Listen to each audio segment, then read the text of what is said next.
지난해 9월에 일어난 유희림 위원장 관련 민원 사주 사건, 청부 민원 사건은 그 사실관계가 너무 명확하고 구조도 너무 쉽습니다.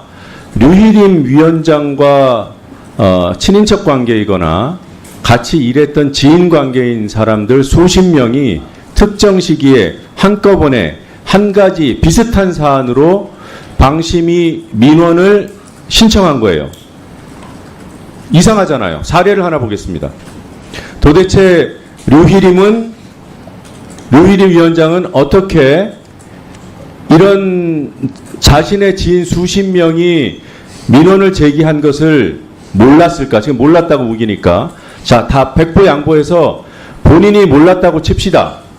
그러면 내부에서 이런 친인척이 제기한 민원이 있으니 방심위원장은 이해 충돌을 회피해야 한다라는 그런 내부 의견이 있어서 팀장을 통해서 보고가 이루어지고, 그럼에도 불구하고 이해 충돌을 회피하지 않고 유희림 위원장이 방심위 심의에 참석을 했어요.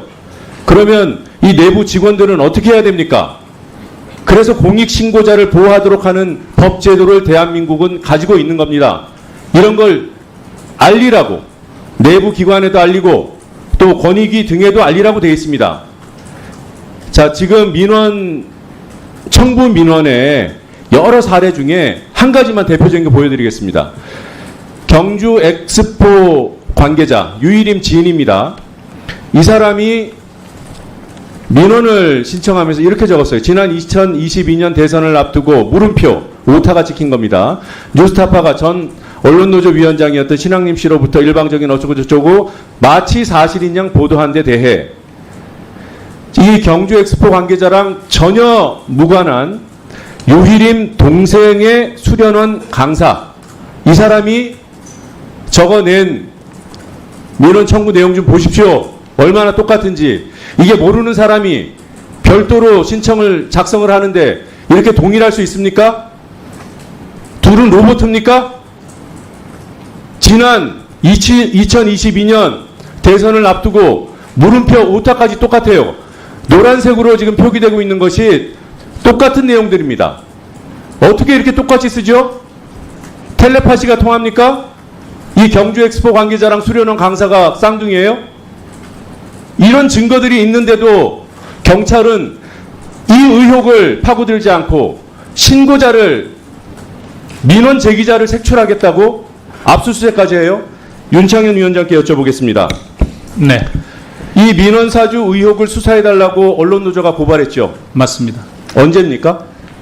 올해 1월이었던 것으로 기억합니다. 네, 지금 만 8달이 지났습니다. 예, 양천경찰서에서 수사하도록 돼 있죠? 그렇습니다. 수사는 어느 정도 이루어졌다고 알고 있습니까? 일단 저희가 고발인인데 네. 8개월이 지난 지금 시점까지 고발인 조사가 이루어지지 않고 있습니다. 저는 압수수색은 당연히 없었겠네요. 당연히 없었습니다. 예. 유희림 위원장의 휴대폰만 압수해도 사실관계 규명할 수 있습니다. 이걸 안 하는 경찰이 신고인 찾겠다고 지금 압수수색을 실시하고 있는 거예요. 우리 김준희 지부장님께 여쭤보겠습니다. 방송통신심의위원회 임진권 행동강령에 보면 지금 제가 모두에 설명드렸던 이런 민원사주와 같은 이런 의심스러운 사례가 발견이 되면 어떻게 해야 됩니까? 덮어야 됩니까? 공익신고자 보호법에 공직자는 공익침해 행위를 발견했을 때 공익신고할 의무가 있습니다. 네, 방심위 임직원 행동강령에 임직원의 위반 사실을 알게 된 사람은 권익위 등에 구체적으로 신고하도록 규정되어 있는 것도 사실이죠? 네. 그리고 지금 우리 김준희 지부장 말씀대로 법이 이 신고자를 보호하도록 의무화하고 있습니다. 공익신고자 보호법에 보면 누구든지 공익신고자 등에게 공익신고 등을 이유로 불이익 조치를 하여서는 아니 된다라고 공익신고자 보호법 15조에 누구든지 그러지 말라고 규정되어 있어요. 하물며 그 기관의 장이 고발을 했습니다. 사실입니까? 네. 네, 유희림 위원장이 방심위의 이름으로 이 신고자 색출해달라고 고발을 했어요. 맞죠? 네, 맞습니다. 이렇게 어떻게 보면 뭐 백보양보해서 두 가지 사건이 지금 수사기관에 접수되어 있는 겁니다. 민원 사주의 의혹을 밝혀라. 또 정보를 유출한 책임자를 찾아라. 이 두 가지 사건이 있다고 치더라도 왜 경찰은 신고자 찾는 일만 하고 있냐는 거예요. 제 압수수색 진행된 상황 좀 여쭤보겠습니다. 김준희 지부장께요. 네. 9월 10일에 압수수색이 있었던 것으로 보도가 됐습니다. 네. 그 상황을 알고 계십니까? 9월 10일 아침 6시에서 7시 사이에 방심위 직원 3명의 주거지에 경찰들이 한 4명씩 찾아가서 압수수색 영장을 집행을 했고 핸드폰 네. 압수를 했고요. 뭐 집안에 뭐 다 열어보고 뭐 PC, 노트북 다 압수수색을 했고요. 예. 제가 좀 출근을 일찍 하는데 방심위 사무실에도 7시 조금 넘은 시각에 제가 세어본 것만 19명의 수사관들이 출동을 했습니다. 서초동에도 방심위 사무실이 있는데 거기도 7명이 갔다고 하고 그래서 다 합하면은 그날 38명의 경찰 인력이 투입된 것으로 확인을 했습니다. 지난 1월에도 압수수색이 있었다고 들었습니다. 네. 그때는 사무실 압수수색만 있었던 거죠? 네. 근데 이번에는 방심위 직원 3분의 자택 압수수색까지 진행됐다. 네. 네. 그러면 뭐 방심위 목동 사무실 그리고 서초동 그리고 방심위 직원 3분의 자택 총 5곳에 대해서 동시다발적으로 압수수색이 이루어졌어요? 동시다발적으로 그러니까 최소한 8장 이상의 압수수색 영장을 발부받은 것으로 확인을 했고요. 네. 자택에 찾아간 경찰들은 사전에 뭐 출근 동선이나 시간들도 확인을 한 모양이에요. 그래서 네. 집 앞에 현관문 앞에 대기하고 있다가 출근하려고 문 열고 나오는데 바로 이제 영장을 집행을 했다고 들었습니다. 혹시 그 유일임 위원장의 책임을 규명하기 위한 그런 목적은 없었습니까? 오로지 공익제보자 색출이 목적이라고 생각합니다. 영장 보셨나요? 봤습니다. 거기에 그 개인정보 보호법 위반 혐의만 적시되어 있던가요? 네, 그렇습니다. 네, 알겠습니다. 지금 이런 누가 봐도 불공정한 수사, 공익신고자를 때려잡겠다고 경찰이 그냥 노골적으로 이렇게 움직이고 있는데 저는 심각하게 의심하는 부분이 또 하나가 있습니다.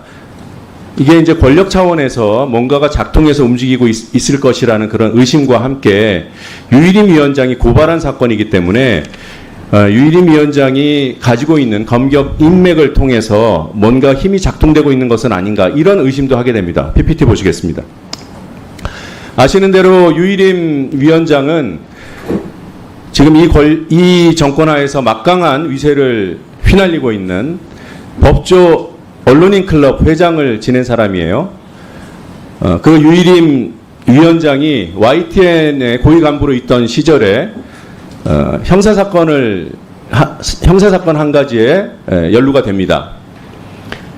조금 전에 보신 이 화면은 그 사건이 공판이 진행 중인 그 시기에 2011년입니다.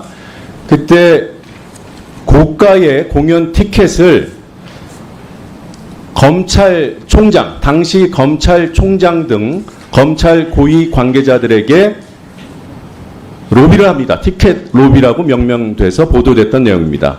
지금 보고 계신 이 사진이 김준규 검찰총장님께 이렇게 쓰인 그대로입니다. 받는 사람을 김준규 검찰총장 등등 그 당시에 현직 검찰 고위 간부들이에요. 누가 보냈습니까? 유희림 씨가 보냈습니다. 유희림 배상이라고 적혀 있습니다. 그 옆에 있는 편지글 보이시죠? 이건 편지 내용은 아닙니다. 이 전달자에게 잘 좀 부탁해라고 적었습니다. 유희림 씨 친필입니다. 그리고 그 밑에 적혀 있는 정보를 주목해 봐 주십시오. PPT 넘겨주세요. 유희림 실장 관련 노종면 명예훼손 사건 2심 사건 번호 담당 검사 공판일까지 적어서 검찰총장 등에게 티켓 로비를 했던 사람입니다. 물불 안 가리는 사람입니다. 그래서 지금 진행되고 있는 서울경찰청의 수사가 어떤 힘이 작동돼서 이루어지고 있는 것인지 심각히 우려되고 의심스럽습니다. 그래서 반드시 국회 차원의 청문회가 열려서 경찰 관계자들도 모두 증인으로 채택해야 된다고 생각합니다. 이상입니다. 네, 수고하셨습니다. 저희가 잠시 주목해 주시기 바랍니다. 구독자분들에게 특별한 선물을 준비했는데요. 제가 항상 여러분들께 강조드리는 말씀이 있습니다. 이슈와 뉴스만 꾸준히 챙겨보셔도 충분히 돈을 벌 수 있다고 말씀드리는데요. 여기 보이시는 채널의 영상을 보시면 어떤 생각이 드시나요? 그냥 눈에 보이시는 뉴스와 영상만 보시고 아무 생각이 없으신가요? 그렇다면 저는 잘못된 것이라고 말씀드리고 싶습니다. 그 이유가 무엇이냐면 제가 8월 초에 뭐라고 말씀드렸나요? 지금은 바이오에 관심을 가져야 한다라고 뉴스만 보고 넘기지 마시고 투자를 직접적으로 생각해봐야 한다고 말씀드렸는데요. 이런 썸네일들과 영상을 통해서 충분히 구독자님들께도 전달이 되셨을 겁니다. 이런 바이오 이슈가 되었을 때 부자들은 어떻게 생각할까요? 바이오 관련주는 무엇이 있는지, 어떤 종목이 가장 좋을지, 어디에 투자해야 돈이 몰릴 수 있는지 자연스럽게 생각한다고 말씀드렸습니다. 지난번에 구독자분과 함께하는 주식으로 수익 내기를 진행했었는데요. 100% 무료로 진행을 했고 이 사진을 보시면 아시겠지만 구독이라는 문자 메시지를 남겨주신 모든 시청자분들께 이렇게 바이오 관련주 중에 가장 급등할 확률이 높은 한 종목을 드렸습니다. 8월 13일에 오정 바이오를 추천해 드렸습니다. 여기 나와 있는 사진을 보시면 정확히 얼마에 매수하고 어떤 종목을 사야 하는지 어느 지점에 파야 하는지 이런 부분들까지 여러분들에게 정확히 알려드렸는데요. 실제로 많은 분들께서 수입을 보셨습니다. 오른쪽을 보시면 아시겠지만 8월 13일에 오정바이오를 소개해드리고 나서 실제로 며칠이 지나지 않고 이렇게 주가가 상한가가 되었습니다. 당시에도 굉장히 많은 분들이 제가 드린 종목으로 수익을 내셨습니다. 지난번과 똑같이 구독이라는 문자를 보내주시면 이번에 이슈가 되고 있는 주식 중에 앞으로 대장주의 고시를 하면서 주가가 가장 크게 상승한 한 종목을 시청자분들에게 문자로 종목명과 사고자 하는 시점을 모두 알려드리겠습니다. 이 영상을 보시고 계시는 시청자분들 중에 종목이 궁금하다 하신 분들은 남녀소 시간대 상관없이 이렇게 상단의 번호를 항상 남겨놓고 있습니다. 전화번호 010-5638-2209 똑같이 무료 급등 주식 문자를 보내드리겠습니다. 돈을 받는 것도 아니고 투자를 대신해 드리는 것도 아니고 부담없이 구독 문자 보내주시면 되십니다. 수익이 나신다면 구독과 좋아요 한 번씩